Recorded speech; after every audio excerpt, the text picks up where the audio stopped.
세상을 바라보는 발칙한 시선, 발칙한 경제입니다. 오늘도 재밌는 경제 이야기 들려드리겠습니다. 상식주의자 권순우 기자입니다. 박지은 기자 나오셨습니다. 안녕하십니까? 안녕하세요. 오늘 뭐 재밌는 데 갔다 오신 것 같아요. 뭐 좀 신기한 물건을 가지고 방송을 하시던데. 저 오늘 그 LG화학 가가지고 예. 그 인터뷰하고 조금 제품 보고 왔는데요. 그 제품 중에 저 기저귀.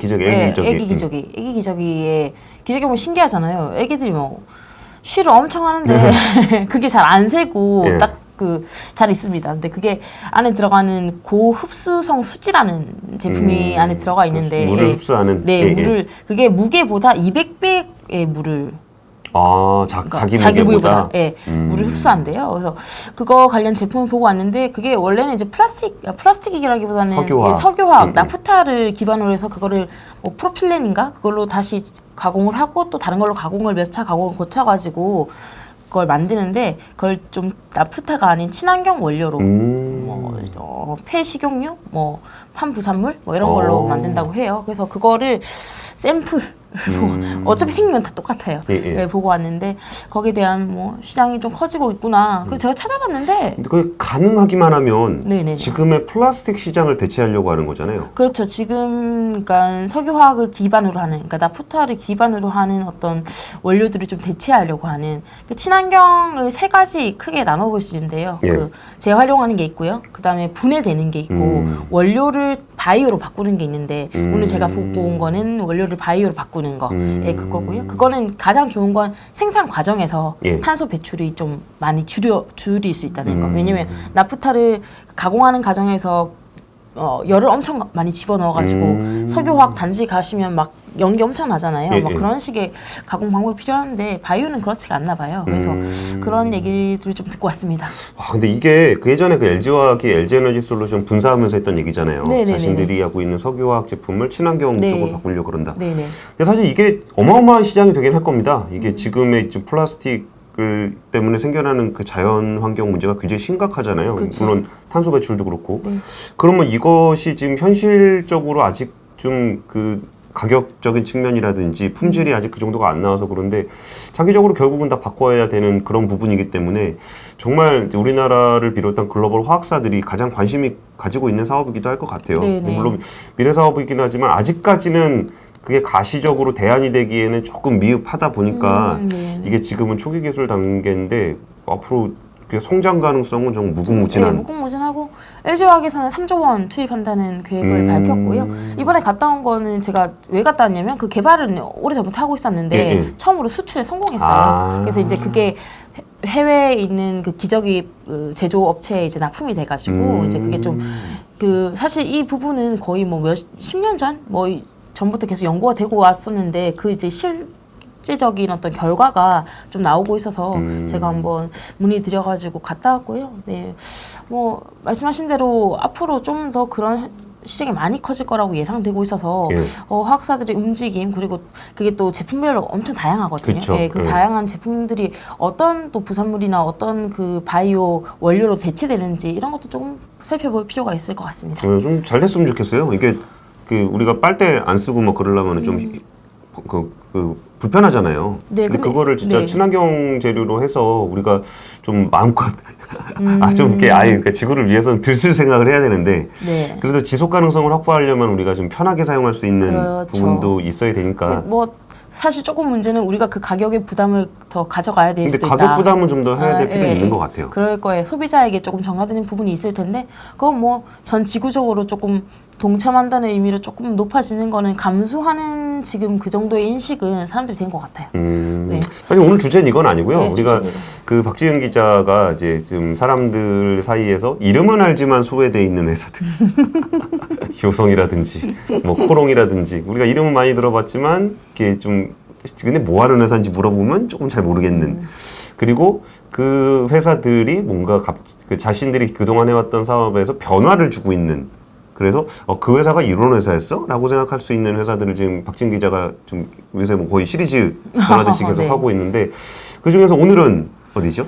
오늘은 하나솔루션이라는 회사입니다. 하나솔루션은 케미칼 부분이 있고요. 밑에 큐셀 부분이 있고 뭐 첨단 소재 부분도 좀 있고 이렇게 되는데 어제 하나솔루션이 1조 원을 썼습니다. 1조 원을 썼다? 네, 1조 원을 써서 뭐 맛있는 거 샀나요?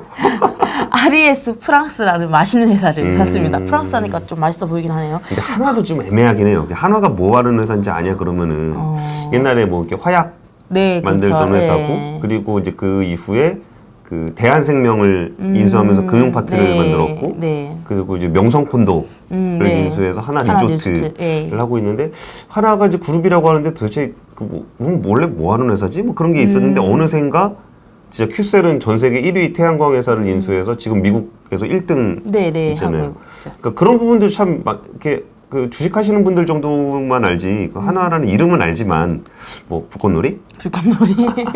그래서 하나솔루션이 사실 친환경 쪽으로 변하는 게 굉장히 많아요. 네네. 예, 그리고 이번에 1조 들여서 RES RES 프랑스라는 예. 회사를 뭐 하는 사들였습니다. 회사예요? 예, 이름만 봐서는 정말 감이 안 오는 회사인데 이 회사가 프랑스 재생에너지 전문 개발 기업이라고 합니다. 재생에너지 개발 기업? 예, 재생에너지 개발하는 기업이에요. 재생에너지를 뭐 예를 들어서 뭐 여의도에 설치를 하겠다. 그럼 그 개발권을 가진 사업자가 있을 거잖아요. 그 개발권을 이제 가지고 사업을 하는 사업자. 그러니까 발전사군요. 네, 발전사. 발전사 뭐 그렇게 보면 되는데. 그러니까 발전사인데 그 발전을 할 수도 있고 그 발전을 개발하는 네, 그러니까 태양광 발전소를 만드는 네, 회사입니다. 그래서 태양광 발전소도 만들고요, 풍력 발전소도 만들고 뭐 일부분이 ESS도 하고 있는데요. 예. 이 여기가 보유하고 있는 게 한 5기가와트 정도의 예, 꽤 큰 그 개발권을 들고 있었습니다. 그러니까 기가 단위가 조금 헷갈리실 수도 있으니까 네네. 1기가 정도 되면 대충 원자력 발전소 1기 정도. 네네네. 예. 그래서 다 5기가와트를 보유하고 있는데요. 지금 사업권을 보유하고 있다 해서 사업권이란 말이 되게 좀 어색하잖아요. 어려워요. 예. 그게 이제 거기 나라에서도 이 사업을 하려면 이 태양광 발전소를 만들려면 인허가를 받아야 되고 뭐 부지도 있어야 되고 막 이렇게 돼서 되게 긴 기간이 필요한데 사업권이라는 거는 이제 짓기만 하면 되는. 그러니까 인허가도 끝났고 특히 프랑스 같은 경우는 땅을 일단 사가지고 그걸 받는 그런 식이래요. 그러니까 사업하는 사업권을 들고 있는 사람이 땅을 보유하고 이렇게 하는 식이 많은데 뭐 그런 식으로 해서 지금 이제 땅에서 태양광 발전소를 짓기만 하면 되는 뭐 그 정도로 이해하면 된다 그러더라고요. 그러니까 이게 조금 우리가 와닿게 좀 설명을 드리면 저거 생각하는 게 쉬울 것 같아요. 아파트. 택지 개발이라고 하더라고요. 아파트 분양할 때 택지 개발 다 하고 근데 뭐 사실 건설사가 택지 개발을 그러니까 택지 개발이라는 게 말이 쉬워서 택지 개발이지 그 사는 사람들한테 다 그 동의서 받아가지고 이거 다 매수해가지고 그래서 민간 건설사는 하기도 힘들어요. 그러니까 보통 LH 같은 데가 공공택지 개발해주고 뭐 그런 다음에 인허가 다 받고 나서 그게 이제 시행사의 역할이 끝나면 그 다음에 이제 청약 받아가지고 돈 받아서 이제 건물 올리는. 근데 뭐 말 얘기를 들어보니까 뭐 그건 다 끝났고 이제 올리기만 하면 되는. 네네 그런 사업권을 지금 5기가와트를 보유하고 있는 회사입니다. 지금 글로벌 기준 재생에너지 사업권이 10기가와트였다고 해요. 하나솔루션이 들고 있던 게. 근데 거기에다가 5기가와트를 지금 보유하게 돼서 15기가와트를 보유하게 됐고요. 근데 이제 이게 하나솔루션이 아까 말씀드린 대로 사업 부분이 좀 나눠요. 케미칼이 있고 뭐 큐셀도 있고 뭐 있는데 지금 오늘 말씀드리려는 건 큐셀 부분이니까요. 큐셀이 태양광을 하는 회사거든요. 와 근데 15기가 정도에 대한 발전 사업을 한다는 거는 그 규모가 굉장히 큰 거잖아요. 전력 생산해서 파는 거를 하겠다는 거니까. 와, 그럼 하나 포트폴리오에서 그 발전 사업으로 전기 팔아서 버는 돈도 꽤 이제 비중이 생기겠어요. 네네. 그래서 지금 보면 태양광 사업을 하는데 여기가 우리나라 대표적인 모듈 회사잖아요. 태양광 모듈을 만들어가지고 이제 판매하는 회사인데 매출이 한 1조 원 조금 안 되고 1조 원 좀 넘고 막 그랬어요. 최근 사이에 한 3, 4년 사이에. 근데 영업이익률이 완전 왔다 갔다 합니다. 막 1%에서 뭐 2017년에는 1%였고요. 17년도 말에서 2018년도는 적자였고요. 또 작년에는 막 이익률이 6%로 뛰어요. 2019년에는. 예. 그리고 뭐 작년 1분기에는 12%까지 또 영업이익률이 뛰더라고요. 그러니까 이게 막 들쑥날쑥한데 이 원인을 보니까 이게 제조업이다 보니까 원자재 가격이랑 너무 연동이 많이 되는 거예요. 그러니까 원자재 가격이 많이 튀면 그 가격을 다 전가를 못하면 그 손실을 그대로 실리콘? 뭐 인곳이라든지 이런 것도 있고 그 실리콘 뒤에 이제 뭐 패널 같은 거 붙일 때 뭐 유리인가 그게 있대요. 그런 하여튼 부자재들이 엄청 많은데 그게 다 원가 부담이 좀 되다 보니까 원가에 따라서 좀 들쑥날쑥하고 또 요즘엔 최근에 이제 물류비가 엄청 늘었잖아요. 그러니까 그치, 그런 해운. 부분도 있죠. 근데 여기 더 문제는 중국에서 모듈을 저가로 그냥 막 찍어냅니다. 맞아요. 그러니까 셀 모듈을 다 네. 찍어내죠. 예. 그러다 보니까 이제 중국하고 경쟁을 해야 되는 상황인 거예요. 그래서 이제 큐셀 부분이 뭐 전망은 좋아요. 특히나 이제 미국 같은 경우에는 세이프하버라고 그 태양광 발전소를 지으면 세액 공제해 주는 게 있거든요. 거기에 대한 수요가 엄청 급증하면서 뭐 매출은 괜찮은 것 같은데 거기에 저것도 있을 거예요. 그 중국산 패널이 미국에 들어갈까 싶지 않을 거예요. 네네 그런 것도 있고 사실 품질이 중국보다 한국이 훨씬 높기 때문에 이제 지금 큐셀 같은 경우에는 선진국을 대상으로 사업을 하거든요. 보통 유럽이나 미국을 대상으로 많이 해서 중국하고 사이가 안 좋은 호주 이런데. 네네 그렇게 하는데 뭐 다들 아시겠지만 그래서 그 프리미엄이 있어요. 프리미엄이 있기 때문에 물건이 좀 비싸긴 한데 중국이 계속 야금야금 따라오니까 이거와의 경쟁을 좀 피해야 되는 상황이 있었던 거죠. 그래서 이번 인수를 보면 일단은 말씀하신 대로 그 재생에너지가 엄청 지금 글로벌적으로 늘어나고 있잖아요. 그런 상태에서 우리가 이제 발전소 사업을 하겠다 이런 건데 지금 장기적으로 지금 하나솔루션이 작년에 그러니까 올해 초에 이 태양광 발 사업을 어떻게 할 것이냐에 대한 가이던스를 좀 내놨어요. 그래서 프로젝트 같은 걸 많이 인수를 한 다음에 그걸 다시 판매를 해서 이익을 올릴 거다. 그러니까 네. 깔아서 발전소를 만드는 건데 발전소를 만들 때는 또 자기 거. 네, 자기 걸로 그래서 만들고 깔아서 만들어서 그럼 발전사가 만들어지면 그거를 대팔거나 아니면 또 발전소 사업을 발전 사업을 해서 뭐 그 전기를 이제 구매하고 기업 간 거래를 할 수 있잖아요. 그러니까 그런 것들을 통해서 발전 사업 통해서 이제 수익을 내거나 아니면 발전소 자체를 프로젝트를 매각해 가지고 수익을 내거나 그런 느낌이 좀 있네요. 그러니까 시멘트 회사가 건물 지어서 파는 거. 약간 그런 느낌도 조금 있네요. 그런 느낌이 조금 있는데 패널도 발전소에 들어가는 거니까 이거를 직접 할 수도 있고 그러니까 직접 임대업을 할 수도 있고 아니면 이거를 판매를 해서 그렇죠. 임대업이라고 생각하면 되겠네요. 그렇게 할 수 있어서 그러니까 중국은 한마디로 그 원료와 원자재 그리고 셀 모듈의 이런 이걸 만든다면 이제 하나큐셀은 이제 그 전권 안 되니까 모듈하고 이제 발전소를 직접 만들면서 이제 이렇게 하겠다. 수직 계열을 하겠다. 조금 고차원적으로 중국이 좀 못하는 부분을 가져와서 이렇게 하겠다고 하는데 그러면 이게 좀 얼마나 될 것인가 매출이 얼마나 반영될까 이게 좀 궁금한데요. 2분기 기준으로 실제로 매각을 한 사례가 있습니다. 그래서 세네 건, 네다섯 건 정도가 있어가지고 그게 총 250메가와트였거든요. 근데 그게 매출액이 2,600억 원이었어요. 꽤 되네요. 네, 이익이 220억 원이었어요. 그러니까 마진율이 8.5%예요. 꽤 좋네요. 꽤 좋은 거죠. 그러니까 이 이익을 좀 유지를 해준다면 이거 그 태양광 패널 파는 거보다 그러니까 이거 풀 세트로 만들어서 파는 게 마진이 훨씬 높고 뭐 그 과정에서 뭐 좀 맞춰가지고 조금 저가 모듈 좀 받아가지고 좀 밸런싱하고 그리고 이게 좋은 게 프로젝트를 다 하고 나서 매각할 수도 있고 그 프로젝트를 다 완료가 안 됐는데 짓고 있는데 매각할 수도 있어요. 그렇죠. 그러니까 이게 시장 상황을 잘 봐서 이 트레이드하는 기술만 있으면 이익을 조금 더 볼 수 있는. 그러니까 제조업을 비교했을 때 제조업은 원가 올라가면 어쩔 수 없이 이익이 낮아지고 운임 올라가면 낮아지고 자기들이 결정할 수 있는 게 별로 없었는데 이렇게 되면 좀 결정할 수 있는 폭이 넓어지는 상황이 되는 겁니다. 그래서 지금 하나솔루션 같은 경우에는 2022년부터 2025년까지 15기가와트의 프로젝트를 매각하겠다는 계획을 내놨어요. 자기가 사들이고 막 해가지고. 그럼 거의 15조 원. 누적으로.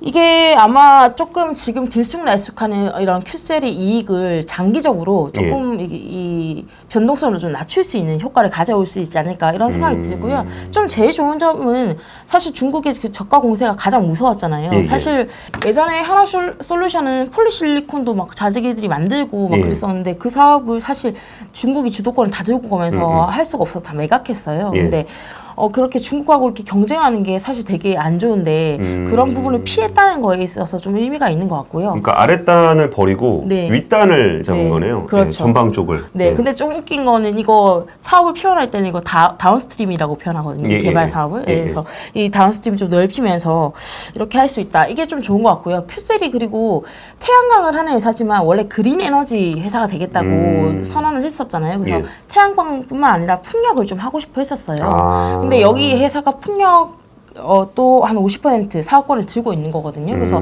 풍력에 대한 이제 레퍼런스가 조금 쌓일 수 있다는 점에서 너무 좀 좋은 거죠. 그래서 만약에 이 회사가 자기들이 풍력 사업을 하겠다고 해가지고 자체로 개발을 하고 막 인력을 모으고 하려면 너무 많은 시간과 이게 소모가 되는데 어쨌든 인수를 통해서 많은 돈을 좀 지불하긴 했지만 그런 영향을 조금 확보할 수 있다는 점은 좀 긍정적으로 보이고요.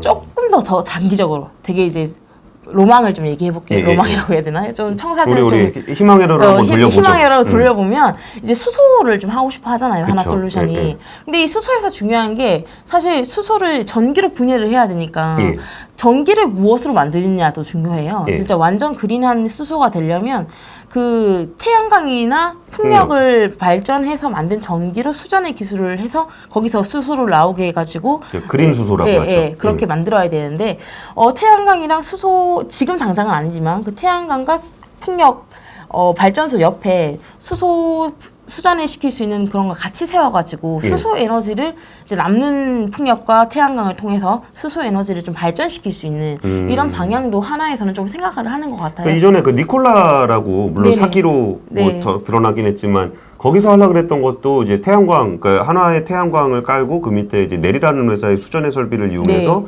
수소를 만들어서 니콜라가 만든 트럭을 운영한다 이런 계획이었는데 이게 사기로 드러나긴 했었고 우리 하나솔루션은 또 자체적으로 수전의 기술을 좀 또 개발하고 있죠. 그 가성소다라는 거를 아마 하나솔루션이 하고 있는데요. 그 만드는 과정이 약간 그 비슷하다고 해요. 그래서 수전의 기술을 조금 하고 있는데 수전의 기술도 사실 기술마다 좀 방식이 많아가지고 좀 다르긴 한데 그래서 그거를 조금 개발시켜서 풍력과 태양광에 대한 비용을 낮춰서 그걸 같이 하면은 좀 시너지가 나지 않을까. 물론 이건 되게 장기적인 청사진이고 지금 당장은 어쨌든 커가고 있는 유럽 시장이 2030년까지 40%를 재생에너지로 전환한다고 하잖아요. 지금 프랑스 같은 경우에는 지금 22%래요. 그러니까 두 배 포인트를 더 늘려야 되는 상황인데 그 시장을 어느 정도 선점할 수 있는 뭐 레퍼런스가 없었지만 지금 이 회사를 통해서 좀 쌓아갈 수 있는 걸 만들었다는 거에 대해서는 되게 긍정적인 것 같습니다.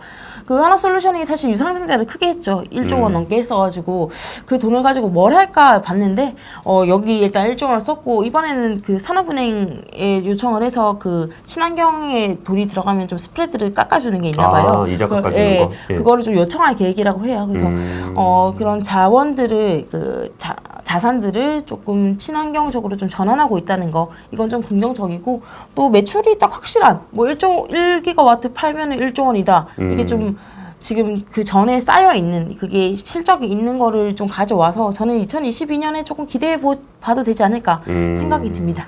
와, 근데 이런 부분들이 참 저는 인상적인 게 이런 그 에너지를 개발한다거나 이런 거는 사실 우리나라 기업이 하는 영역은 아니었어요. 한 100년 전통의 에너지 기업들, 뭐 오일 메이저들 이런 데들이 주로 해서 우리는 사실 거기서 일방적으로 공급받는 입장이었는데 뭔가 이게 그 회사들을 이제 와서 따라간다는 건 거의 불가능한 일이었잖아요. 근데 이게 친환경 에너지로 전환되는 그 과정, 격변의 순간에는 사실 모든 기업들의 대부분 거의 뭐 비등비등한 출발선상에 놓여 있는 거잖아요. 근데 거기에 우리나라 기업들이 굉장히 빨리 뛰어들어서 거기에 대한 경쟁을 같이 하고 있는 모습들이 물론 지금은 조금 멀게 느껴질지 모르겠지만 이것도 어떻게 보면 진짜 그 옛날 록펠러가 석유 처음 캐러 다닐 때 그럴 때라고 생각을 한다면은 미래의 재생에너지가 정말 그 전 세계적인 그런 중심 에너지가 될 수밖에 없다는 걸 누구나 다 알고 있고 그럼 그 과정에서 이걸 넓혀가고 있는 와중에 우리나라 기업들이 이런 데서 경험을 쌓고 기술을 개발해 나가는 과정은 진짜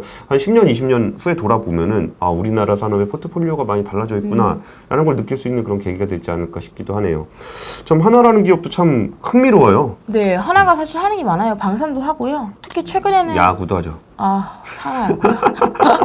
네, 최근에는 그 우주 항공 산업까지 조금 영역을 넓히면서 하고 있는데 다음에 기회가 된다면 하나 포트폴리오도 제가 한번 들고 와서 설명 좀 풀어내는 시간을 가져보도록 하겠습니다. 네, 알겠습니다.